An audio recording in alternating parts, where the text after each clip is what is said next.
Semuanya tahap untuk proses usul penetapan nomor induk P3K dimulai dari proses usulan, kemudian pengesahan pertek atau pertimbangan teknis BKN, kemudian pembuatan SK. Pada video ini kita akan berbagi update informasi terbaru bahwasannya baru saja secara resmi rilis surat edaran pada calon penerima SK P3K dalam rangka percepatan proses pengangkatan P3K setelah selesai input NI P3K jabatan fungsional guru melalui SI ASN BKN. Bagaimanakah informasinya dan apa yang harus dilakukan? Silahkan simak video ini sampai selesai. Namun sebelum kita lanjutkan, perlu saya ingatkan, bagi teman-teman yang mungkin baru saja menemukan channel ini, silakan klik tombol subscribe-nya dan aktifkan notifikasi loncengnya, sehingga nanti jika ada update video terbaru, kalian tidak akan ketinggalan informasi. Baiklah sobat-sobatnya, salah satu kabar gembira datang dari pemerintah Kabupaten Bandung, yaitu dari Badan Kepegawaian dan Pengembangan Sumber Daya Manusia, bahwasannya di sini tanggal 4 Maret 2024 ini telah rilis yaitu surat undangan penandatanganan perjanjian kerja bagi P3K lulusan tahun 2023. Ya, pada untuk undangan di bagian penandatanganan perjanjian kerja merupakan salah satu tahapan setelah teman-teman di sini usul penetapan nomor induk P3K ini sudah selesai ya. Dan tentunya nanti akan sama dengan teman-teman Pemda di seluruh Indonesia.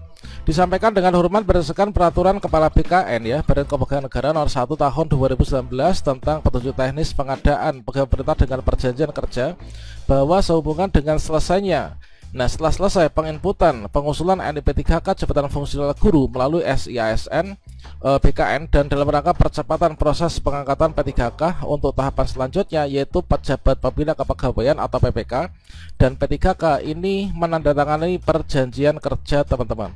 Jadi langkah selanjutnya setelah teman-teman di sini selesai untuk penetapan nomor induk P3K dari BKN, itu SK P3K telah dikembalikan yaitu untuk pertek BKN telah diberikan kepada Pemda, maka Pemda membuat perjanjian kerja. Dan perjanjian kerja tersebut ini ditandatangani oleh PPK bersama dengan P3K. PPK itu adalah kepala daerah ya. Biasanya itu pembina kepegawaian itu kalau misalkan di kabupaten itu bupati, kalau misalkan di kota Madia itu wali kota, kalau misalkan di provinsi itulah gubernur. Nah, di sini nanti ditandatangani bersama dengan P3K yaitu sebagai penerima kerja ya. Nah, sehubungan dengan hal itu dimohon Bapak Ibu hadir tepat waktu ya. Dan di sini disampaikan untuk dress code-nya.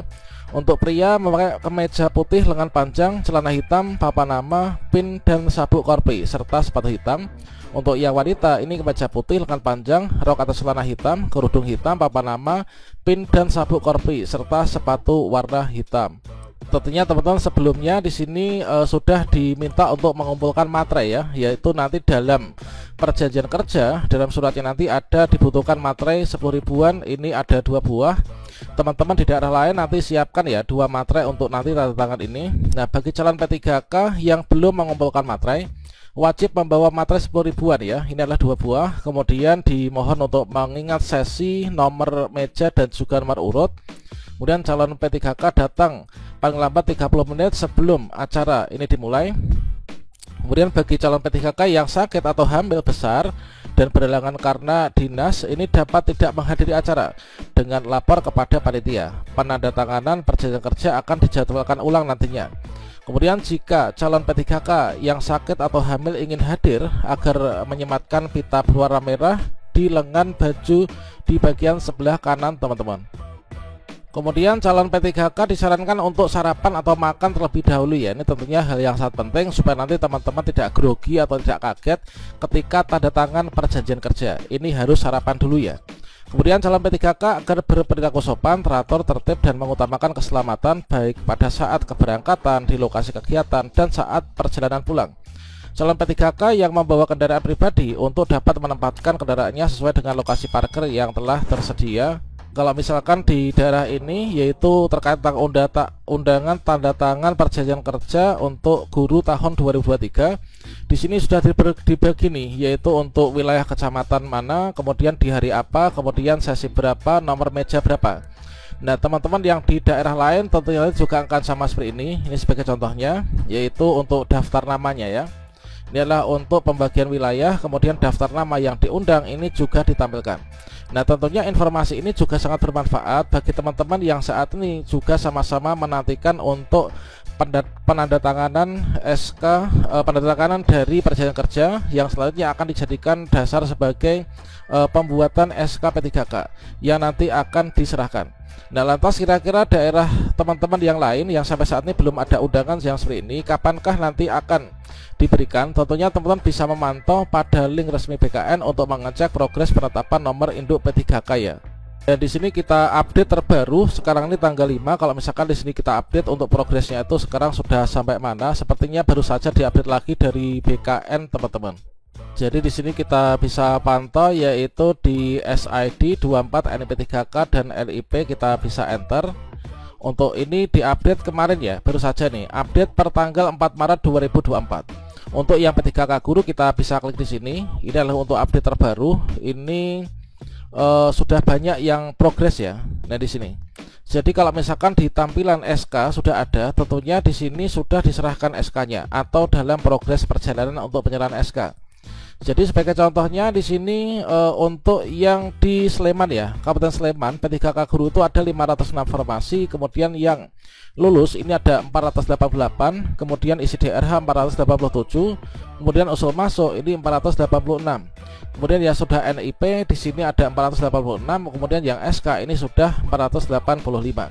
Nah, di sini teman-teman bisa mengecek untuk di daerahnya masing-masing kira-kira sudah sejauh mana. Nah, ini kita coba cek untuk di daerah lanjutannya. Nah, di sini sudah banyak yaitu untuk daerah-daerah yang sudah terbit SK ya. Contohnya di sini untuk di Bekasi nih. Di Bekasi itu ada 1.500 sekian. Ini adalah sudah cetak SK itu ada 1.510. Kemudian untuk di Indramayu ini 1.642.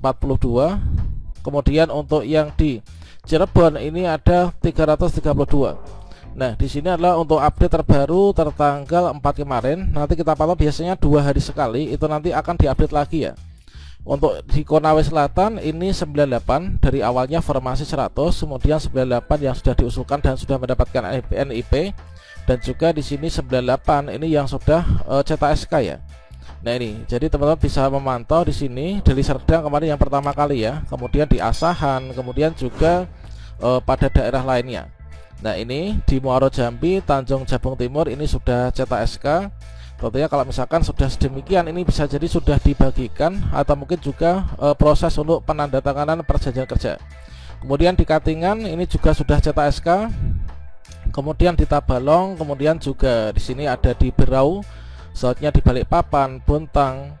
Ini ada di ini Bontang ya. Selanjutnya berikutnya untuk di Denpasar, kemudian di Mataram.